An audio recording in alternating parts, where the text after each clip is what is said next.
Hi there. Thank you for joining me. I'm delighted today to be joined by Olga Lanovyk.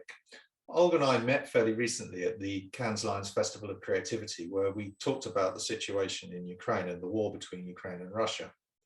Olga comes from an agency background. She worked in agencies such as BBDO and the Urbanettes before ending up running Saatchi and Saatchi in Kyiv.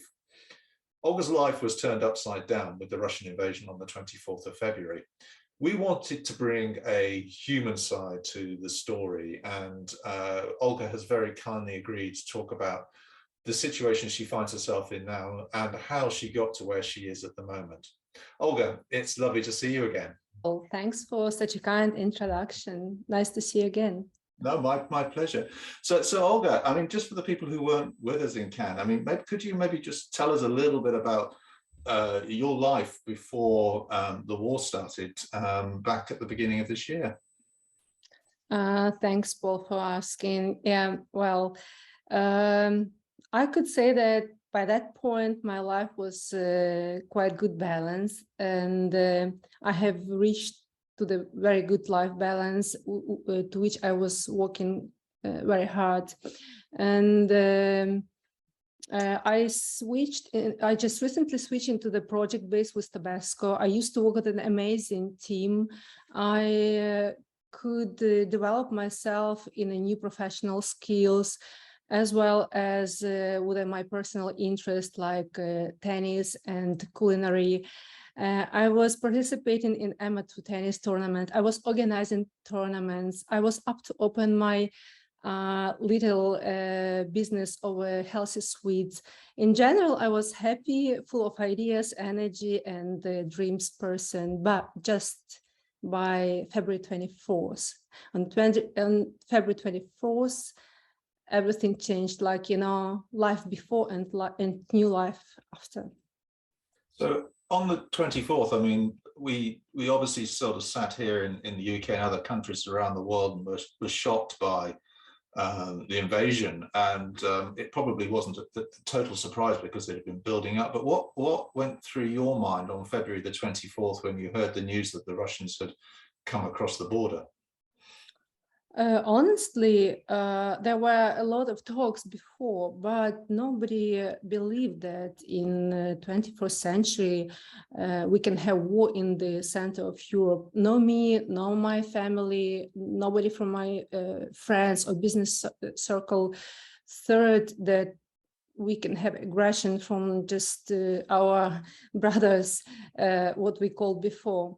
And I still can't believe that people like me, but in Russia, with some of them I used to work just 10 years ago, now can be the part of those 87% who is supporting war and the genocide of my people in my country. I still can't believe, but it is as it is. Nobody even messaged me with a question mark, what's going on? For me, silence means support, sorry. And I was not prepared. I just came back from the business trip. I had a lot of meetings with a local businessman for the new business development. So there were no like thoughts that it's going to happen with us. And I mean, I can't begin to imagine, I mean, because I've never been through this, how one would deal with this. But, you know, you took a big decision to leave Ukraine for your safety. I mean, can you tell us a little bit about how you arrived at that decision and the journey you then took?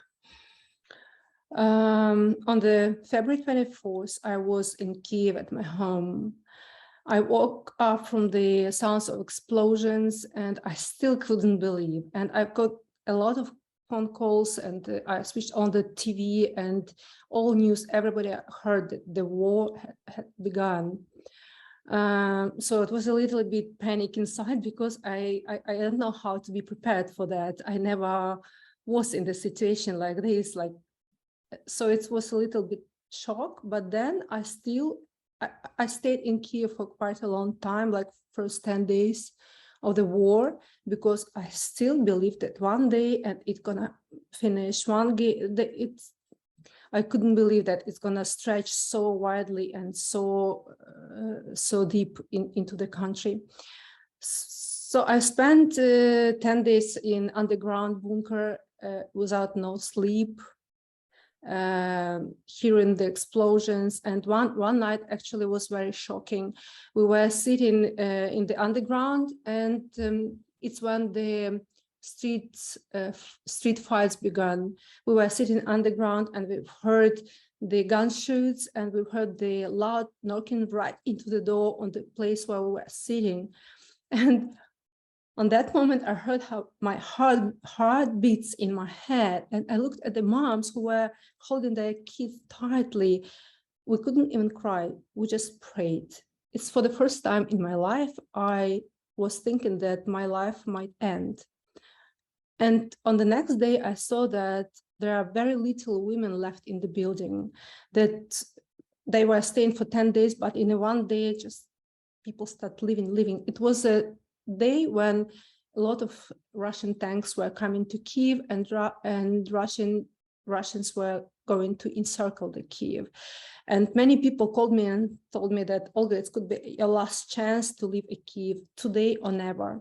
So I took my neighbor, she's a pregnant woman with an 8-year-old son, and we just went to nowhere. 7 days driving with almost no food, sleeping in the car, no gas, cold outside, -10. We couldn't even switch on the car because we could be a live target for the Air Force. Horrible, but it's almost the same what millions of people, women, old women, kids, little kids, pregnant women went through these times. And it's horrible to hear that it's happening with us. Finally, when we ended up in France, it was the only real plan from my ex-colleague from international agency who lives in America, and he gives a key from his house to stay a little bit here, just to say and think what to do next. So we're here, we're taking care about each other. I'm trying to help my new family, and in the same time, I'm trying to find a job. It's the only thing I need now to work. And you mentioned that you left Kiev with your neighbor. I mean, are you in contact with many of your friends from Ukraine still, or is it difficult to get hold of people? Yes, of course. A lot of people I used to work or contact in different my other interests, and my friends, they're still in Kyiv, mostly men, because men cannot leave country. And a lot of people I used to work, like my suppliers, they're technicals, and they're mostly men. So they're still in Kyiv. Some of them are on the territory groups, like taking care about the districts of a city, to be everything okay, to be everything safe. And many people, they are doing some help to other people who cannot help themselves. So they are still in Kyiv. I'm in contact with them, and I'm so happy that last week I could help one of my suppliers to connect with a British company, and now they are negotiating to develop the e-commerce site for UK. I'm so happy that I could help people to get a job. No, that's amazing. I mean, do you when you look at the news that you see in France at the moment that's coming out of Ukraine? I mean, what more do you think that people in the creative industry, which of course is our market, could possibly do to help your fellow country people? I think that people. From my experience, I tried to find a job from France, any job. Like I understand that I need to prove myself on a new place, on a new business. So I was looking for any simple, smaller job, easier job, just to start work and to prove myself as a professional. And I found it quite difficult, because I feel, people don't say, but I feel that this temporary status makes people afraid to employ people on the long-term contract.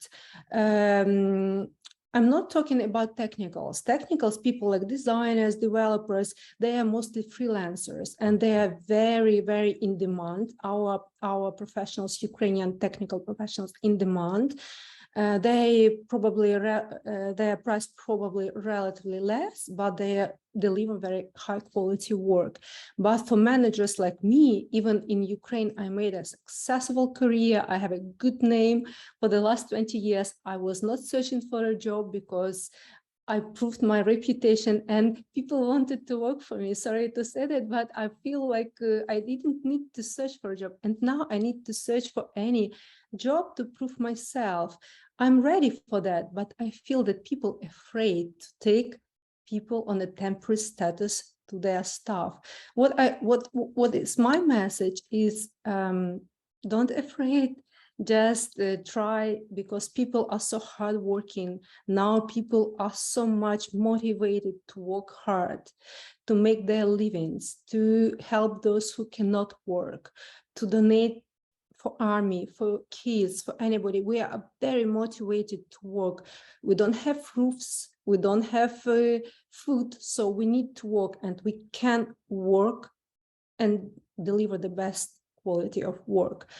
Actually, honestly, I'm shy and I'm embarrassed to take all financial support from different countries, because I'm strong, I'm smart, I'm physically healthy, I can work and I can earn for myself and I can benefit for others. So the main message is, please give us work. We will prove that we can deliver very good work. I think that's a very clear message, Olga. And at the end of the day, it's about dignity and being able to, look after yourself. I think, I mean, looking forward, and I know we've talked a little bit about this between us. I mean, what are your personal plans insofar as you can make them at the moment? What do you see yourself doing? I mean, return to Kyiv, I suppose, at some point, but between now and then, what would you do? I mean, you're in France now, but yes, as I told you before when we met in Cannes, in perfect world, I would go home. I actually have all my bags packed in my car, and I really, any minute I can jump and go. I made the GPS route for 100 times, but last Sunday we woke up again with the news that Kyiv was bombed, and the building where people live were destroyed. People died, and it's just a neighborhood district from me, and my neighbors told that even the windows were shaking in our building.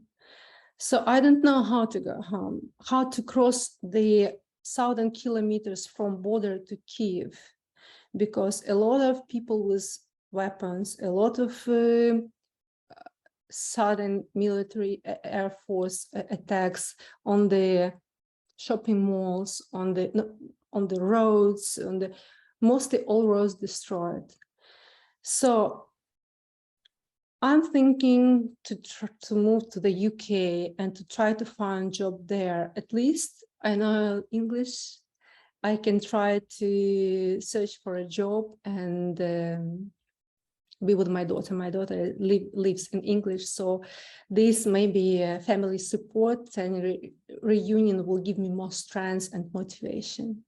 Yeah, no, fair enough. And I guess, I mean, it's as I said in Cannes, it's kind of a sort of a crazy question to ask, but if you were to look sort of 6 months to a year ahead, I mean, there've been a lot of changes in the last few days with both the meetings for the UN and NATO, but what would your hopes be for if we were having this conversation, say, by Christmas time? You mean where I see do you, myself in yes. 6 months? Where do you think we'll be in 6 months? What would you hope to be? I want to be in a Christmas party with my family, with my mom, my sister, my nephew, my daughter in Kyiv, in my house. It's a big tradition for us all together in my house. But if not, I see myself in the UK with my daughter, with my friends. A lot of my friends moved to Kyiv. Actually, after this week, when you published me on a LinkedIn, a lot of people messaged me, thank you. And I found my people from my previous work, from such and such, from BBDO, they just show up that they are in UK and there, but I found a lot of people who moved to the UK, and we were even made a group on WhatsApp and say that we need to get together and open new agency because we made our previous agency so successful. So we have like potential in UK to make something together. Well, we shall look forward to your new agency, Olga, in London. I think there's a definite space for that. Fantastic. Olga, this is, as before, it's always a pleasure to talk to you, and I thank you again for your time. And if anyone's watching this who'd like to get in contact with Olga, what's the best way for people to reach you? I think LinkedIn, email. Yeah. I can leave my WhatsApp, Telegram. So anyway, I'll be happy to hear from people. I think that I can be useful as an employee, for example, as a project manager in advertising agency or marketing agency or startup, or I can also be useful as a person who can give a very good database of great, amazing talents from Ukraine. I used to work with for different services like web design, like digital content development, like brand running on YouTube, a lot of creative technical works, which can be done decently. I can contact with an amazing talents who really can deliver an amazing job for relatively good price, and who really need now help and really need now work because they're in Kyiv and they are trying to survive and to help others. Cool. All right. That would be amazing. That would be massive help for Ukrainians. Just we need it. All we need is work. There you go. So if you're watching this, you heard it here. Please contact Olga. If you can't reach Olga, you can contact us, and we'll put the details on at the end of the video. Olga, thank you very much for sharing this with us again. I know it's not always easy to talk about this, but I think it's important to get it across. So thank you very much. Thank you, Paul. Thanks for this opportunity to be heard. Thank you.